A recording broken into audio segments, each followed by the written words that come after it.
Hello दोस्तों, स्वागत है आप सभी के अपने चैनल आर के एक्सपर्ट क्लासेस में। तो अभी की इस क्लास में 17 फरवरी फाइनल परीक्षा के लिए हिंदी के हम लोग 100 वैसे ऑब्जेक्टिव क्वेश्चन देखेंगे जो आपके 17 फरवरी के परीक्षा में पूछा जाएगा।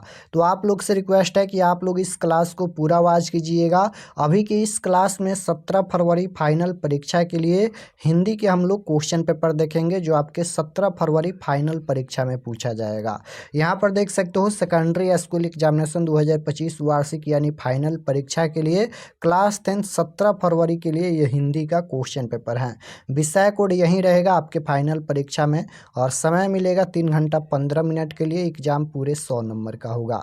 तो सबसे पहले खंड अ मिलेगा जिसमें वस्तुनिष्ठ प्रश्न यानी ऑब्जेक्टिव टाइप क्वेश्चन पूछा जाएगा 1 से लेकर 100 तक, जिनमें से किन्हीं 50 प्रश्नों के उत्तर देना है एग्जाम में। तो आइए पहला नंबर क्वेश्चन देखते हैं। फर्स्ट क्वेश्चन यहाँ पर पूछा गया है कि भारत माता कविता में भारत का कैसा चित्र प्रस्तुत किया गया है। तो राइट आंसर क्या हो जाएगा, भारत माता कविता में भारत का कैसा चित्र प्रस्तुत किया गया है। तो आपको याद रखना है, ये हो जाएगा अर्थात option number C right answer. 2 number question है कि जातीय अस्मिता की दृष्टि से इतिहास का प्रवाह कैसा है। तो विच्छिन्न और अविच्छिन्न दोनों हो जाएगा, option number C. Question number 3 पूछा गया है कि आधुनिक सभ्य समाज श्रम विभाजन को आवश्यक क्यों मानता है। बताना है कि आधुनिक सभ्य समाज श्रम विभाजन को आवश्यक क्यों मानता है। तो कार्य कुशलता के लिए right answer option number A होगा। 4 नंबर क्वेश्चन है कि श्रम विभाजन और जाति प्रथा पाठ बाबा साहेब के लिए भाषण का संपादित अंश कौन है। तो ये हो जाएगा annihilation of caste, option number C में दिया गया है। श्रम विभाजन जाति प्रथा एक निबंध है जिसके लेखक भीमराव अम्बेडकर हैं। तो राइट आंसर सी होगा। क्वेश्चन नंबर 5 पूछा गया है कि ऐसे ही लड़के आगे चलकर गुंडे चोर डाकू बनते हैं। यह पंक्ति किस कहानी की पात्र ने कही, यानी कहाँ से लिया गया है। तो राइट आंसर क्या हो जाएगा, किस, यहाँ पर पूछा गया है कि कहानी के किस पात्र ने कही। तो राइट आंसर 5 का क्या हो जाएगा, ऑप्शन नंबर ए हो जाएगा, सेन साहब की धर्मपत्नी।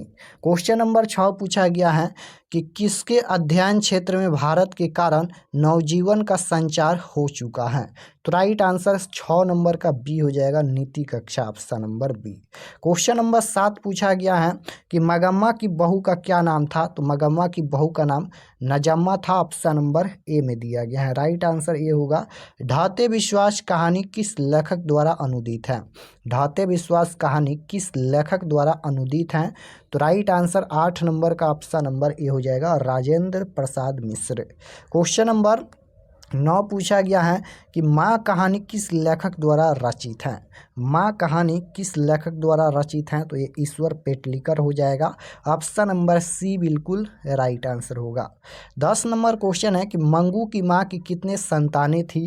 तो राइट आंसर 10 नंबर का क्या हो जाएगा, 4 हो जाएगा, ऑप्शन नंबर सी हो जाएगा। क्वेश्चन नंबर 11 पूछा गया है नगर कहानी किस भाषा से अनुदित है। नगर कहानी किस भाषा से अनुदित है। तो राइट आंसर क्या हो जाएगा, तमिल भाषा की कहानी है, करेक्ट आंसर बी होगा। क्वेश्चन नंबर 12 पूछा गया है कि पपाती की उम्र क्या थी। बताना है कि पपाती की उम्र क्या थी।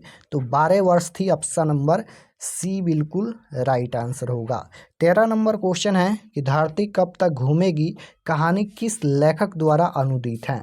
तो धरती कब तक घूमेगी कहानी किस लेखक द्वारा अनुदित है। तो सामरदैया हो जाएगा, ऑप्शन नंबर बी बिल्कुल राइट आंसर होगा। क्वेश्चन नंबर 14 है कि श्रम विभाजन और जाति प्रथा के लेखक कौन है। तो श्रम विभाजन और जाति प्रथा के लेखक भीमराव अम्बेडकर हैं। Right answer option number D होगा।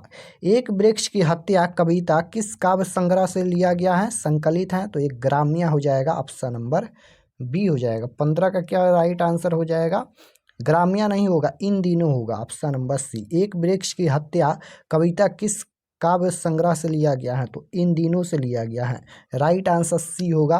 क्वेश्चन नंबर 16 पूछा गया है कि गरीब बस्तियों में क्या हुआ। गरीब बस्तियों में क्या हुआ। तो धमाके से देवी जागरण, ऑप्शन नंबर सी बिल्कुल राइट आंसर होगा। क्वेश्चन नंबर 17 है सृष्टि विकास थमा का प्रथमाक्षर क्या है। तो राइट आंसर क्वेश्चन नंबर 17 का क्या हो जाएगा? ऑप्शन नंबर सी हो जाएगा, विफलता पर छल के आंसू। राइट आंसर सी होगा। क्वेश्चन नंबर 18 पूछा गया है कि लौटकर आऊँगा फिर कविता किस कवि द्वारा भावांतरित की गई है? लौटकर आऊँगा फिर कविता जो है वह किस कवि द्वारा भावांतरित की गई है? तो right answer option number C हो जाएगा, प्रयाग शुक्ल हो जाएगा। क्वेश्चन नंबर 19 पूछा गया है कि मेरे बिना तुम प्रभु किस भाषा से अनुदित हैं? मेरे बिना तुम प्रभु किस भाषा से अनुदित हैं? तो राइट आंसर क्वेश्चन नंबर 19 का क्या हो जाएगा? ऑप्शन नंबर बी हो जाएगा, जर्मन। क्वेश्चन नंबर 20 है, दही वाली मगम्मा कहानी किस लेखक द्वारा रचित है? तो श्रीनिवास। दही वाली मगम्मा कहानी के लेखक कौन है? श्रीनिवास हैं। और दही वाली मगम्मा कन्नड़ भाषा की कहानी है। क्वेश्चन नंबर 21 पूछा गया है कि भारतीय संविधान के निर्माण में महत्वपूर्ण भूमिका किसकी है? तो भारतीय संविधान के निर्माण में महत्वपूर्ण भूमिका किसकी है? तो भीमराव अम्बेडकर की है। ऑप्शन नंबर ए बिल्कुल राइट आंसर होगा। क्वेश्चन नंबर 22 है कि सभ्य समाज की आवश्यकता क्या है? सभ्य समाज की आवश्यकता क्या है? तो श्रम विभाजन है। ऑप्शन नंबर बी होगा। क्वेश्चन नंबर 23 है कि 20 के दांत कहानी के रचयिता कौन है? तो 20 के दांत एक कहानी है और 20 के दांत कहानी के रचयिता हैं नलिन बिलोचन शर्मा जी। ऑप्शन नंबर सी बिल्कुल राइट आंसर होगा। खोखा का दूसरा नाम क्या है? बताना है कि खोखा का दूसरा नाम क्या है? तो राइट आंसर क्या हो जाएगा? खोखा का दूसरा नाम कासू है। Right answer option number C हो जाएगा। मदन किसका पुत्र था? बताना है कि मदन किसका पुत्र था? तो राइट आंसर क्या हो जाएगा? मदन गिरधर लाल का पुत्र था। ऑप्शन नंबर बी हो जाएगा। क्वेश्चन नंबर 26 पूछा गया है, यहाँ पर प्रबल कौन सी संज्ञा है? संज्ञा पूछा गया, प्रबल कौन सी संज्ञा है? तो राइट आंसर क्वेश्चन नंबर 26 का क्या हो जाएगा? यहाँ पर जातिवाचक संज्ञा। क्रूरता कौन सी संज्ञा है? तो राइट आंसर 27 का क्या हो जाएगा? ये भाववाचक संज्ञा होगा। ऑप्शन नंबर सी। 28 है कि तोषक कौन सी संज्ञा है? तोषक कौन सी संज्ञा है? तो 28 का क्या हो जाएगा? ऑप्शन नंबर डी हो जाएगा, जातिवाचक संज्ञा। क्वेश्चन नंबर 29 है, झुंड कौन सी संज्ञा है? तो झुंड है यहाँ पर, यानी बहुत लोग रहते हैं, तो ये समूहवाचक संज्ञा हो जाएगा। Option number A. गंगा कौन सी संज्ञा है? गंगा पूछा गया है कि गंगा कौन सी संज्ञा है? तो ये व्यक्तिवाचक संज्ञा होगा। क्वेश्चन नंबर 31 है, जमेशदापुर कौन सी संज्ञा है? तो राइट आंसर क्वेश्चन नंबर 31 का ऑप्शन नंबर बी हो जाएगा, व्यक्तिवाचक संज्ञा। 32 नंबर क्वेश्चन है कि अर्थात संभव में कौन सा समास है? समास पूछा गया है, तो राइट आंसर क्वेश्चन नंबर 32 का क्या हो जाएगा? अविभाज्य समास। क्वेश्चन नंबर 33 पूछा गया है, प्राधीन में कौन सा समास है? प्राधीन में कौन सा समास है? तो राइट आंसर क्वेश्चन नंबर 33 का क्या हो जाएगा? तत्पुरुष समास। Option number D. 34 number question है, पतझड़ में कौन सा समास है? पतझड़ में कौन सा समास है? तो राइट आंसर क्या हो जाएगा? तत्पुरुष समास। Option number D right answer. 35 number question है कि चरित्र चित्रण निम्नलिखित में कौन सा समास है? चरित्र चित्रण कौन सा समास है? तो राइट आंसर 35 नंबर का क्या हो जाएगा? ये हो जाएगा तत्पुरुष समास। Right answer D. काल के कितने भेद हैं? तो काल के 3 भेद होते हैं, भूतकाल, भविष्यकाल, वर्तमान काल। वर्तमान काल के कितने भेद हैं? अब यहाँ पर वर्तमान काल का भेद पूछा गया है, तो राइट आंसर 37 नंबर का क्या हो जाएगा? वर्तमान काल के 5 भेद होता है। अब भविष्य काल का भेद पूछा गया है, तो भविष्य काल के कितने भेद होते हैं? आपको याद रखना है। Right answer option number C हो जाएगा, 3 भेद। क्वेश्चन नंबर 39 है, निम्नलिखित शब्दों में कौन सा शब्द तद्भव है? तद्भव शब्द कौन है? तो right answer option number D हो जाएगा, पलंग। क्वेश्चन नंबर 40 है कि निम्नलिखित शब्दों में कौन सा शब्द तत्सम है? अब यहाँ पर तत्सम शब्द बताना है, तो राइट आंसर 40 नंबर का क्या हो जाएगा? ऑप्शन नंबर बी हो जाएगा, कपूर। क्वेश्चन नंबर 41 है कि निम्नलिखित में कौन सा शब्द अविकारी है? अविकारी शब्द पूछा गया है, तो ये हो जाएगा धीरे धीरे। आग को आप किसके अंतर्गत रखेंगे? आग कौन सी शब्द पूछा गया है, यानी किसके अंतर्गत रखेंगे? तो राइट आंसर 42 का क्या हो जाएगा? तद्भव शब्द है आग। क्वेश्चन नंबर 43 पूछा गया है, यहाँ पर निम्नलिखित शब्दों में कौन सा शब्द रूढ़ है? रूढ़ शब्द पूछा गया है, तो राइट आंसर 43 नंबर का सी हो जाएगा, देश। निम्नलिखित में कौन सा शब्द योग रूढ़ है? योग रूढ़ शब्द बताना है, तो 44 का राइट आंसर क्या हो जाएगा? ऑप्शन नंबर सी हो जाएगा, जलज चंद्रशेखर। क्वेश्चन नंबर 45 है, निम्नलिखित शब्दों में कौन सा शब्द विदेशज है? विदेशज शब्द कौन है? तो 45 नंबर का क्या हो जाएगा? चाकू, ऑप्शन नंबर बी। निम्नलिखित में औगिक शब्द कौन सा है? औगिक शब्द पूछा गया है, तो औगिक शब्द पाठशाला हो जाएगा, option number C. Question number 47 है, बच्चों से खेला जाएगा, यह किस वाच का उदाहरण है? वाच पूछा गया है, तो यह क्रम वाच्य हो जाएगा, option number B. Question number 48 है, अनादि में कौन सा समास है? यहाँ पर भी समास पूछा गया है। अनादि में कौन सा समास है? तो राइट आंसर ये हो जाएगा नग्न समास। 49 नंबर क्वेश्चन है, मनोरथ का संधि विच्छेद क्या होगा? मनोरथ का संधि विच्छेद, तो राइट आंसर क्या हो जाएगा? 49 का सी हो जाएगा, मनः प्लस रथ। नाविक में किन किन वर्णों की संधि हुई है? नाविक में किन किन वर्णों की संधि हुई है? तो राइट आंसर क्या हो जाएगा? अ प्लस ई की संधि हुई है, राइट आंसर ए होगा। क्वेश्चन नंबर 51 पूछा गया है कि शुद्ध वाक्य कौन है? यहाँ पर बताना है कि कौन शुद्ध वाक्य है। तो 51 नंबर का क्या हो जाएगा? शुद्ध वाक्य आज की ताजी खबर, ऑप्शन नंबर ए हो जाएगा। 52 नंबर क्वेश्चन है, जन्म से ही पागल कौन है? तो जन्म से पागल और गूंगी लड़की मंगू है, option number D right answer हो जाएगा। भारत में बेरोजगारी का मुख्य कारण क्या है? जाति प्रथा है, ऑप्शन नंबर ए हो जाएगा। भारत में बेरोजगारी का प्रमुख कारण क्या है? जाति प्रथा। 54 नंबर क्वेश्चन देखिए पूछा गया है यहाँ पर, सब पुराने अच्छे नहीं होते, सब पुराने अच्छे नहीं होते और सब नए खराब नहीं होते, यह पंक्ति किसकी है? तो राइट आंसर 54 नंबर का क्या हो जाएगा? यह पंक्ति किसकी है? तो हजारी प्रसाद द्विवेदी की। निम्नलिखित में कौन विशेषण का भेद नहीं है? विशेषण का भेद कौन नहीं है? तो ये प्रविशेषण हो जाएगा, option number A. Pandit Birju Maharaj का जन्म कब हुआ था? बताना है कि पंडित बिरजू महाराज का जन्म कब हुआ था।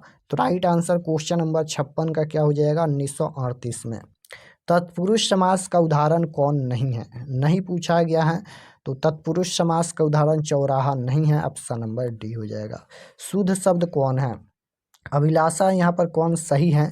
तो राइट आंसर क्या हो जाएगा? अभिलाषा यहाँ पर ऑप्शन नंबर ए में दिया गया है, अभिलाषा सही है। फ्रांस का प्रमुख कला केंद्र रहा, तो अभिनयो हो जाएगा, option number B. Question number 60 है, अशुद्ध शब्द कौन है?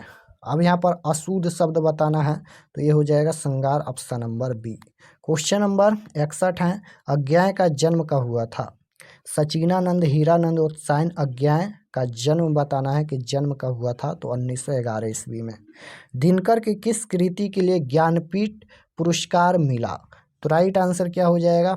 ज्ञानपीठ पुरस्कार मिला, तो उर्वशी, ऑप्शन नंबर सी हो जाएगा। 63 नंबर क्वेश्चन है, नौबत खाने में इबादत साहित्य की कौन सी विधा है? तो नौबत खाने में इबादत साहित्य की कौन सी विधा है? तो राइट आंसर क्या हो जाएगा? व्यक्ति चित्र, ऑप्शन नंबर सी। प्रेमघन अपना आदर्श किसे मानते थे? तो भारतेंदु हरिश्चंद्र को, ऑप्शन नंबर डी हो जाएगा। क्वेश्चन नंबर 65 है कि भारत माँ के श्रेष्ठ मुख की तुलना कवि ने किससे की है? कवि ने किससे की है? तो ये हो जाएगा छायायुक्त चंद्र, ऑप्शन नंबर डी। मिट्टी की अबोध मूर्ति कौन है? तो मिट्टी की अबोध मूर्ति कौन है? तो जनता है, राइट आंसर बी होगा। 67 नंबर क्वेश्चन है, हिरोशिमा कविता किसका चित्रण करती हैं? तो हिरोशिमा कविता किसका चित्रण करती हैं? आधुनिक सभ्यता की दुर्दशा, मानवीय विभीषिका का, ऑप्शन नंबर डी हो जाएगा। क्वेश्चन नंबर 68 है कि बिस्मिल्लाह खां के साथ किस मुस्लिम पर्व का नाम जुड़ा है? तो ये हो जाएगा Muharram, option number D. Mahatma Gandhi के अनुसार उदात्त व बढ़िया शिक्षा क्या है? तो राइट आंसर क्या हो जाएगा? अहिंसक प्रतिरोध या आध्यात्मिक शिक्षा। यहाँ पर ये तो दोनों होगा नहीं, तो राइट आंसर क्या हो जाएगा? 69 का correct answer option number C हो जाएगा, अहिंसक प्रतिरोध, option number C. Question number 70 पूछा गया है कि वाणी कब विष के समान हो जाती है? तो राम नाम के बिना, राइट आंसर ये होगा। रसखान के रचना काल के समय किसका राजकाल था? किसका राजकाल था? तो राइट आंसर 71 का क्या हो जाएगा? तो 71 नंबर का ऑप्शन नंबर सी हो जाएगा, जहांगीर का। क्वेश्चन नंबर 72 है, कवि ने परिजय किसे कहा? कवि ने परिजय किसे कहा? तो राइट आंसर क्वेश्चन नंबर 72 का सी हो जाएगा, बादल। साहित्य की परंपरा का पूर्ण ज्ञान किस व्यवस्था में संभव है? किस व्यवस्था में संभव है? तो समाजवादी व्यवस्था में। राइट आंसर सी होगा। क्वेश्चन नंबर 74 पूछा गया है कि पंडित बिरजू महाराज का जन्म कब हुआ था? तो पंडित बिरजू महाराज का जन्म 4 फरवरी 1938 में हुआ था। ऑप्शन नंबर ए हो जाएगा। क्वेश्चन नंबर 75 है कि ल मादामोजेल द एवेन्यू किसकी कृति है? किसकी कृति है? तो राइट आंसर बी हो जाएगा, पिकासो। क्वेश्चन नंबर 76 है कि ला शत्रुज का धार्मिक उपयोग कब से कब तक होता रहा? तो राइट आंसर 76 नंबर का क्या हो जाएगा? ऑप्शन नंबर डी हो जाएगा, 14वीं सदी से फ्रेंच क्रांति तक। क्वेश्चन नंबर 77 है मछली कहानी में किस वर्ग का चित्रण है? मछली कहानी के लेखक विनोद कुमार शुक्ल हैं और मछली एक कहानी है। तो मछली कहानी में किस वर्ग का चित्रण किया गया है? तो राइट आंसर क्वेश्चन नंबर 77 का क्या हो जाएगा? निम्न मध्यम वर्ग परिवार। ऑप्शन नंबर सी हो जाएगा। बहादुर लेखक के घर से अचानक क्यों चला गया? बहादुर कहानी के लेखक अमरकांत हैं, आपको याद रखना है। तो बहादुर लेखक के घर से अचानक क्यों चला गया? तो राइट आंसर 78 नंबर का क्या हो जाएगा? तो ऑप्शन नंबर सी हो जाएगा, स्वयं के प्रति लेखक तथा उसके घरवाले के व्यवहार में आए परिवर्तन के कारण। क्वेश्चन नंबर 79 है सहजात वृत्तियाँ किसे कहते हैं? सहजात वृत्तियाँ किसे कहते हैं? तो ये हो जाएगा अनजान स्मृतियों को। ऑप्शन नंबर बी हो जाएगा। नागरी लिपि के आंतरिक लेख हमें कहाँ से मिले? तो राइट आंसर क्वेश्चन नंबर 80 का क्या हो जाएगा? दक्षिणी भारत से।